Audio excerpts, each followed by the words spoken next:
Suresh alone can do a work in 10 days, working 1 hour a day.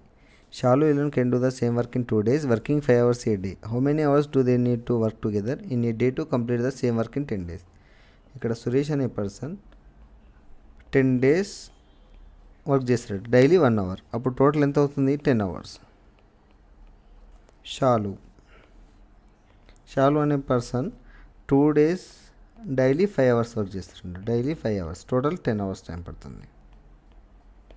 ఇక్కడ సురేష్ది 10 hours, షాలుది 10 hours. అప్పుడు total work ఏమవుతుంది? Total work will be the LCM of 10 కాబట్టి 10 hours. Total work 10 hours. Efficiency ఏమవుతుంది? Efficiency will be the 1. Suresh యొక్క efficiency 1 అవుతుంది, షాలు యొక్క ఎఫిషియన్సీ 1 అవుతుంది. మనకి ఇక్కడ క్వశ్చన్ ఏమంటే how many hours do they need to work together in a day to complete the same work in 10 days. Actually total work 10, efficiency of the both 1 కాబట్టి 2 1 2 5 యాక్చువల్గా 5 hours ఆ వర్క్ కంప్లీట్ అవుతుంది. కానీ మనకు 10 daysలో కంప్లీట్ కావాలి అని అంటే ఎన్ని రోజుల్లో చేయాలి? 10 daysలో కంప్లీట్ కావాలి అనుకుంటే 5/10 days, 5 1 5 2 అంటే 1/2 hours. డైలీ వాళ్ళు 1/2 hours వర్క్ చేయాల్సి వస్తుంది.